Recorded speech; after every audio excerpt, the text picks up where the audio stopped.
an harsh night to come visit in our little village, my friend?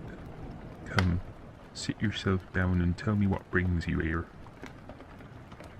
Oh, I'll get the bartender to bring you over an ale. My, looks like you've travelled far. Oh, wait, let me guess.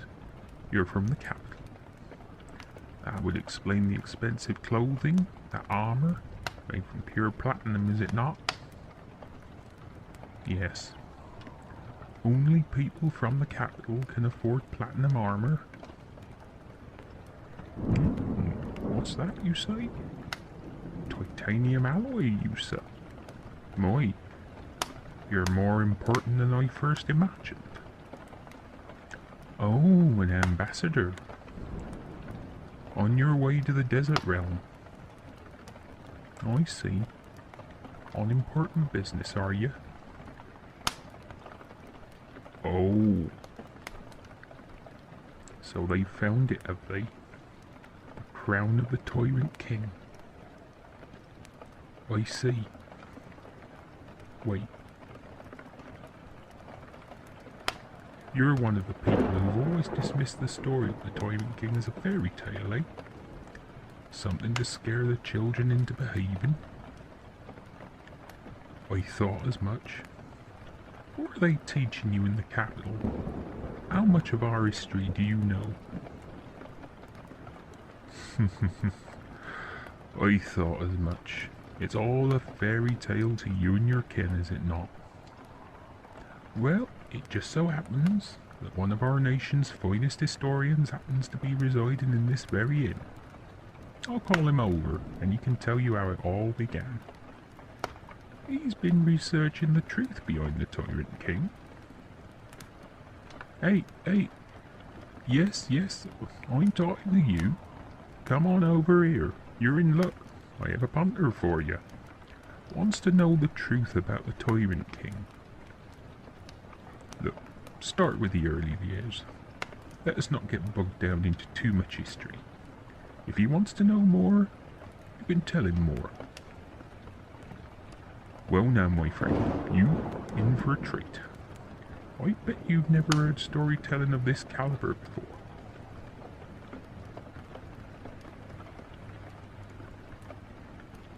So, sit as close to the fire as it is safe to do so. I'll get the barkeep to bring over some more ale, and you shall be regaled with the true story of the Tyrant King.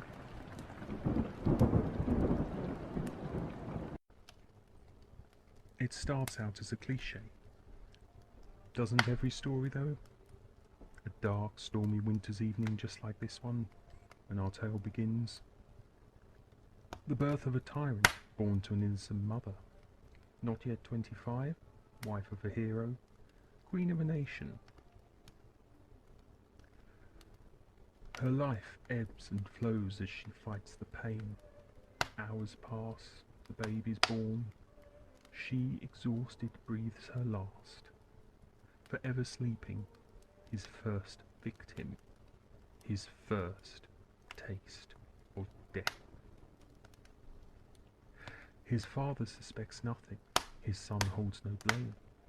His mother had been plagued before conceiving the child. He knew it would be with great peril that his son should be brought into the world. It would be without her that the day would come for the naming ceremony. A fitting name to be given, a fitting title must be awarded. And so the proclamation is passed. All hail the prince. He grows stronger every day, his tutelage expansive, his thirst for knowledge endless. His skills and capabilities surpassing that of his fellow students. He is cunning. He learns quickly how to manipulate and control the people around him. He is able to trick his tutors into blaming those they consider to be of lesser intelligence and appearance for his own errors and mistakes. He can speak his way out of any situation. He becomes interested in both political and military history, organising his student friends into small units which patrol the grounds of the establishment. Though the headmaster disapproves, but knowing his father is powerful and a great patron of the school, he continues to allow this behaviour. In fact, two of the young prince's tutors encourage it. Slowly, he works his way onto the student committee, eventually becoming its chairman. By his side stands two close friends, the girl who would eventually become his wife and strongest supporter, and the man who would become his most trusted general. Years pass. He graduates his tuition with perfect gradings. Soon he finds himself representing his father on the city council. Yet he craves more power, more control. He wants to be at the top. He must usurp his father. He must overthrow the aging king and take his place upon the throne of the nation. Soon he becomes the head of the King's Council,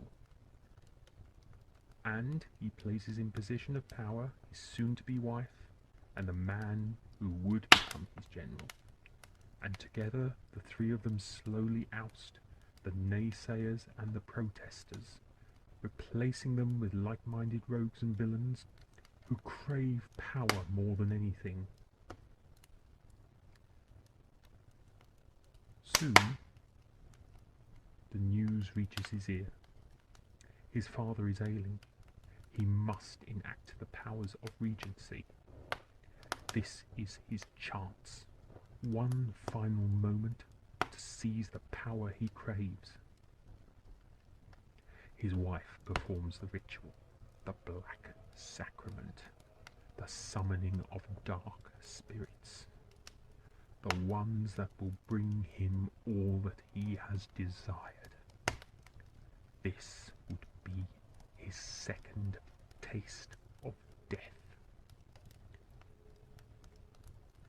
The news reaches the summer palace. The king is dead. Music to his ears. Quickly, he makes his way back to the capital, a coronation to be prepared. In the palace, he finds servants mourning. Quickly, he finds guards and other servants loyal to his cause, dispatching those who refuse to serve him, as he begins to erase everything connected to his weak and feeble father, a king who once ruled with benevolence, love and truth. This was the beginning of his third taste of death, and now he had grown to like it. Taking the throne, he announces that his rule will be one of conquest. His eyes turn to other realms, other nations rich in resources, rich in land and rich in culture. He would want it all for himself. The time had come for his armies to march. Powerful had they become through the general's secret training sessions. Ones he knew his father would never have approved, and would have ceased had he known about them. The lands to the west are the first to fall. Their forested regions at first indicate an obstacle for the king and his troops, yet his cunning proves time and time again to be too much for his foes. As much as they run into the forests in the hope of ambushing the army, he finds a way of being one step ahead of them. Vast swathes of forest burn for months as he drives the enemy further towards their last bastion of defence, their capital city. The siege lasts for a year, but the Tyrant King does not concern himself with this. His army can be replenished. As one regiment finishes their siege watch, he rotates them with another. Inside the city, the elders begin to fear the worst. The citizens are dying. Surrender would be their only chance to survive. The surrender is announced. The king triumphantly marches into the capital and quickly puts the entire council to death. Those who are to be executed quickly face it with dignity. Those who are not so fortunate fear the worst. A slow, agonizing and painful death awaits them. These are the most senior members of the council, and the Tyrant King wants to make an example of them all. The people watch in abject terror as the king's men carry out their terrible deed. The king is not merciful to any of his victims. He takes pleasure in the spectacle, though his face remains hidden behind his golden mask. Members of the crowd standing close to him hear his cruel laughter throughout the nightmare that is forced upon them.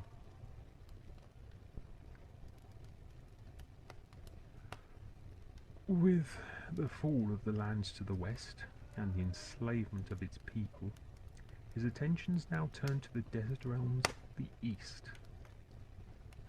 These lands will need to be subjugated differently. He knows that he cannot conquer the realms through warfare, but he can at least buy their loyalty. Envoys are sent out to each nation, each with a gift for the rulers that have arisen throughout time. Each of these gifts is accompanied by a slave.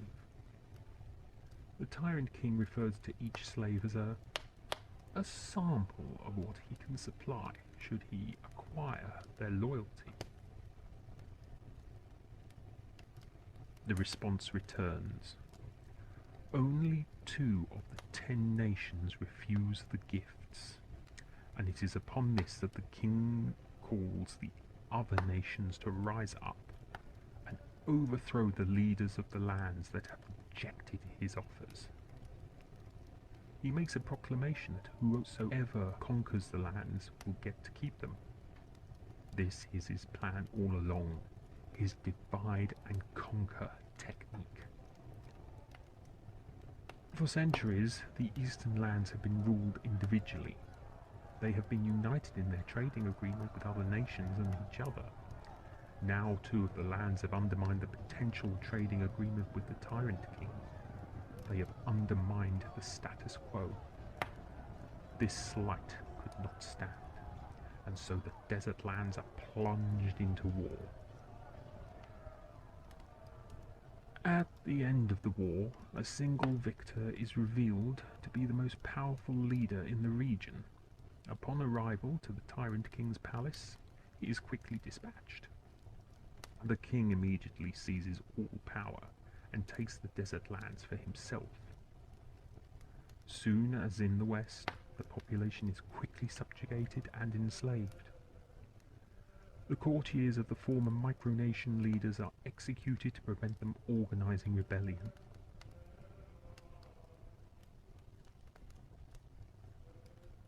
Years pass, and the Tyrant King has not only enslaved lands in the east and west, but vast swathes of land of the north, across the sea, and in the uncharted southern regions.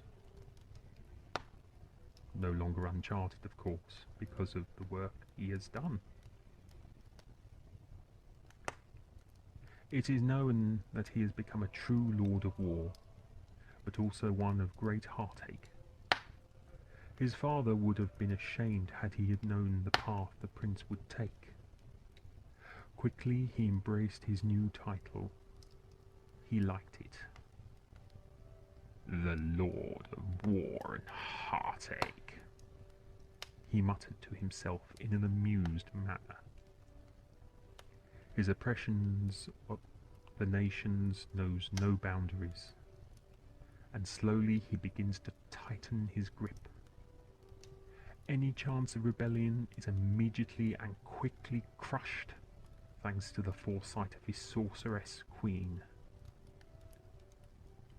No matter how many times people try to fight back, he would be there, his armies fully prepared. The Tyrant King always makes certain that those captured in battle are made an example of in the most excruciating and humiliating way possible. The situation is bleak. The Tyrant King, the Lord of War and Heartache, rules with an iron fist. He rules with fear and terror. He ensures his enemies are quickly destroyed before they can become a threat to his reign. Yet, even tyrants have invisible enemies that they yet know nothing of. Let us rewind the clock back to that dark, stormy winter's evening when our tale is begun.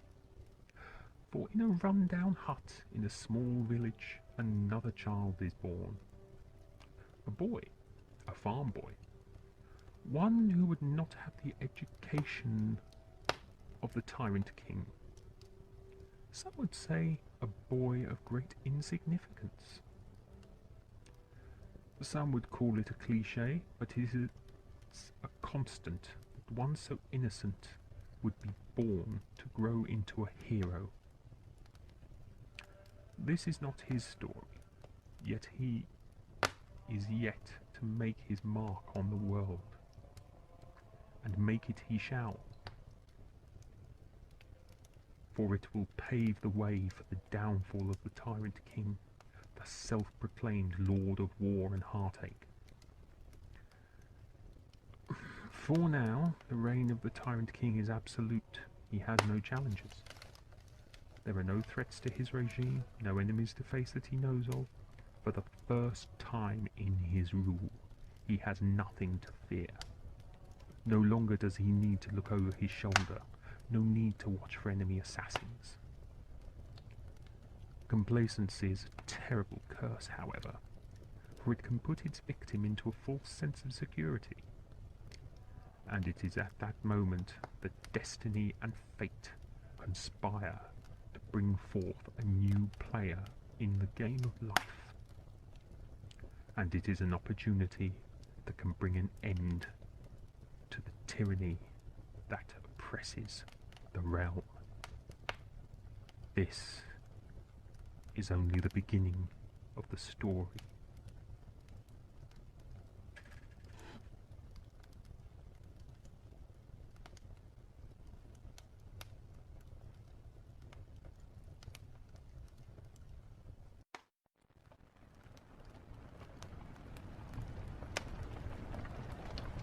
So there you have it. The origin story you never knew. What's that? You want to know about the farm boy? Did he grow up to challenge the Tyrant King, the Lord of War and Heartache? That's a story for another time, I'm afraid. Our historian friend does not like to overload the mind of his listeners too much. I can see it in your eyes you thirst for the knowledge, but I'm afraid that will have to wait. Go on your way in the morning. Carry out your required task, whatever it may be, and when you return, you will be able to hear the rest of the story. I realise you're disappointed that we're not finishing it this evening, but the rest of the story is long and complex. You should rest now. The barkeep has you a room ready. You have a long journey ahead of you. I'll be here when you return, and so will our historian friend. Who knows, perhaps you will have a tale of your own to exchange with him in return. Well, I'll bid ye good night, and that you rest well. Till we meet again, my friend.